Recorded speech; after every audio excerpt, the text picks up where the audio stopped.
ఏమిటంటూ? మీ గురువుకు నేను ఎన్నిసార్లు చెప్పాను నా బాకీ తీర్చలేవయ్యా మగడా? నీ పిల్లనిచ్చి పెళ్లి చేయమని చెప్పారా? నా మాట విన్నాడా? మీరు చెప్పిన విషయం అంత బాగుండలేదు, అందుకని వెళ్ళలేదండి. ఓహో, నేను చెప్పిన విషయం బాగుండలేదు కాబట్టి మీరు వెళ్ళలేదు. మీకు బాగున్న విషయాలు చెప్పడం కోసం నేను రోజు వస్తూ ఉంటాను. మీరు నా చెవుల్లో సన్నాయి వాయిస్తూ హింసిస్తూ ఉంటే భరిస్తూ ఉంటాను.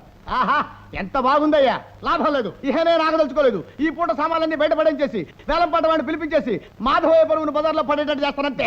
తొందరపడకండి, మా గురుగారు పక్కూరు వెళ్ళారు. నేను వెళ్ళి పిలుచుకొస్తాను. ఆయన వచ్చేదాకా కాస్త ఓపిక పట్టి కూర్చోండి. ఆయన వచ్చేదాకా ఆగేదే లేదు. నువ్వు ఆయన కోసం వెళ్తే నేను ఇక్కడ చూస్తూ కూర్చోవాలా? పిచ్చి పిచ్చి వేషాలతో కుదరదు. ఇవాళ అటో ఇటో తెలుసుకోవాల్సిందే. తెలుసు రా. సింగరాజు, ఒక్క మాట. ఇంకో అబద్ధం మాట? ఏదో ఒక అబద్ధం చెప్పడానికి ఇక్కడి నుంచి గంటేయాలనుకుంటున్నావా? నేను వెళ్ళను. అదేం కాదు, నేను నిన్ను పెళ్లి చేసుకోవాలనుకుంటున్నాను. అమ్మా, నువ్వు చెప్పేది నిజమా అబద్ధమా? నిజమే సింగరాజు. నా పెళ్లి కొన్ని సమస్యలకు పరిష్కారం కలిగిస్తుంది, కొన్ని కథలకు ముగింపు పలుకుతుంది. అందుకే పక్కూరెళ్ళిన మా నాన్నగారు తిరిగి వచ్చేలోగా మన పెళ్లి జరిగిపోవాలి. పరాయి మనిషికి తెలియకుండా ఈ పెళ్లి జరిగిపోవాలి. వెంటనే వెళ్ళి ఊరి చివరున్న గుళ్ళో మన పెళ్లికి ఏర్పాట్లు చేయి. పెళ్లి సింగరాజు. ఇదేమిటి, నిజమేనా?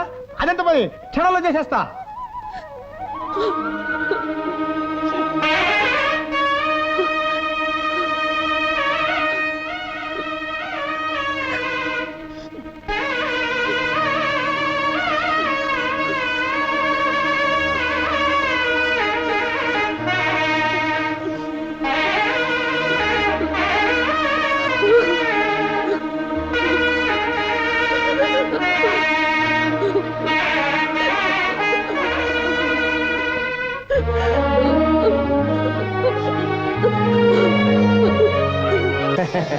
బయలుదేరుతామండి. భోజనాలకు ముగింపు పండు తాంబూలంతో పలకాలి. తీసుకోండి. లక్ష్మికి మాట రావడంతో మళ్ళీ ఈ ఊరంతా సందడితో కలకలాడిపోతుంది రాఘవయ్య గారు. వచ్చేసా గురుగారు. ఈ శుభ సందర్భంలో నేను కాసేపు నాదస్వరం వాయిస్తాను. ఆపు ఆపు, ఇప్పుడే వీళ్ళంతా భోజనం చేశారు. పాపం ఇళ్ల దాకా వెళ్ళాలి కదా. ఏవే, మీరంతా పెద్ద ముత్తైదులాగా పేరెంట్ అలా కూర్చున్నారా? క్యారం బోర్డు తీయండి, కాసేపు ఆడుకుందాం. తొందరగా తీయండి.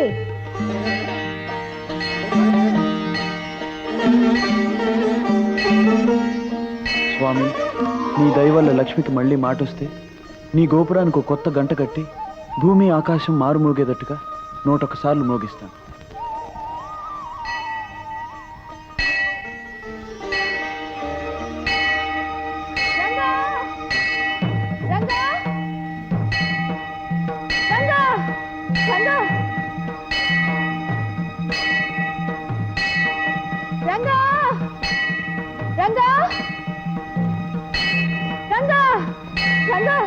ఏమిటిది?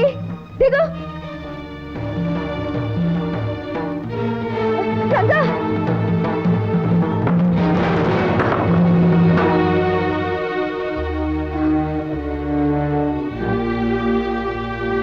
రంగా, ఏమిటి నీ మొండి సాహసం? నువ్వును కాలు జారుంటే ఎంత ప్రమాదం జరుగుండేది. ప్రమాదానికి భయపడి నీ గొంతు రావడం కోసం నా మొక్కు తీర్చుకోవద్దంటావా? తీర్చుకోవాలి బాబు, తీర్చుకోవాలి. ఎందుకంటే నీ పూజలు, నీ మొక్కుబడులు, నీ తపన, నీ తాపత్రయమే ఈనాడు మా లక్ష్మికి మాట రావడానికి కారణం. ప్రాణాలకు కూడా తెగించి నువ్వు చేసిన సాహసానికి ఫలితమే బాబు ఈనాటి మా లక్ష్మి నోటి మాట. ఏం చేసినా నీ రుణం తీర్చుకునేది కాదు బాబు.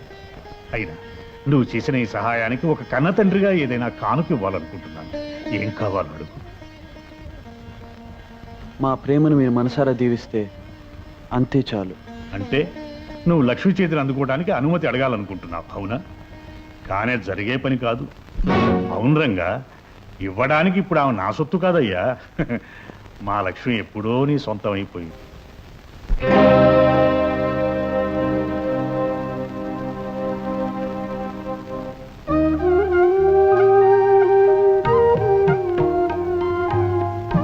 ఏమ్మా, ఈ విధంగా నీ జీవితం తాకట్టు పెట్టి నన్ను రుణవిముక్తిని చేశావా?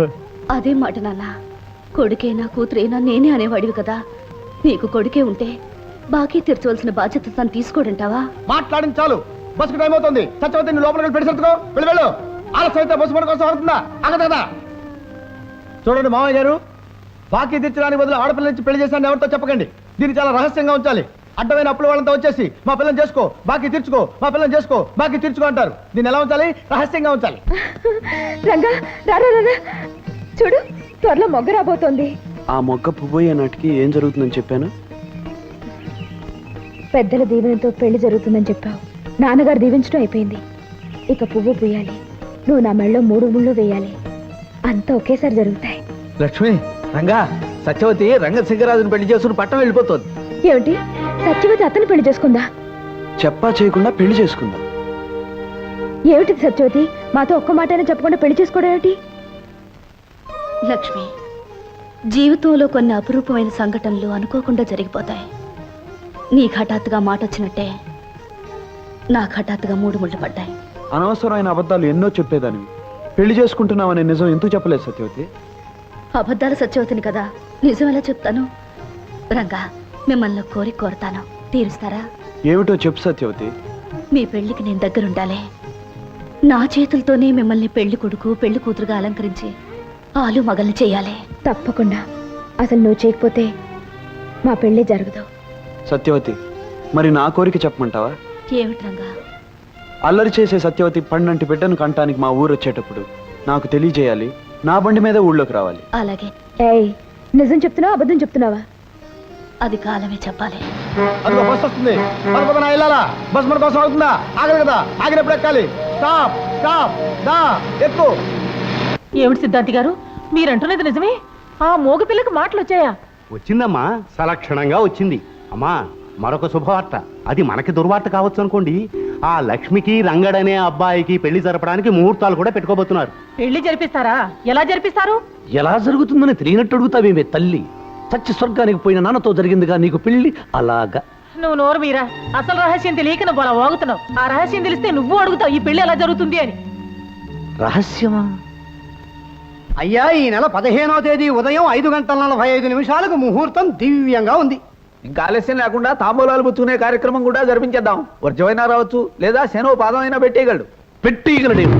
పెట్టేశాడు. ఒక పాదం కాదు, 2 పాదాలు పెట్టేశాడు.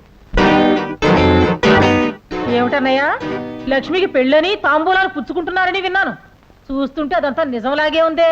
అవును దుర్గా, అదేదో నెరవేనట్టు మాట్లాడతావేమిటి? నేరమే కాదు, ఘోరం కూడా. ఒకసారి పెళ్ళైన పిల్లకి మొగుడు బొంత కాకిలా బతికుండగా మళ్ళీ తంబూలాలు కిళ్ళీలు అంటూ మరో పెళ్లి చేయటం మా దొరల భాషలో క్రైము అంటారు. బోడి మీ తెలుగు భాషలో నేరం అంటారు. ఏమిటా కూతురు? నా కూతురికి పెళ్ళి అవడం ఏమిటి? అయ్యిందన్నయ్యా, దాని మొగుడెవరో కాదు, నా కొడుకే.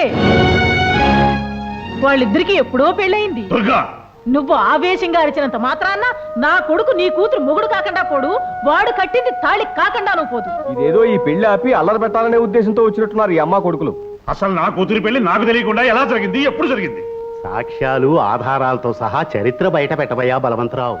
ఆ తర్వాత 10 మంది న్యాయం అడగొచ్చు. మంచి ముక్క చెప్పారు సిద్ధాంతి గారు. పెట్టించు మా పంచాయతీ.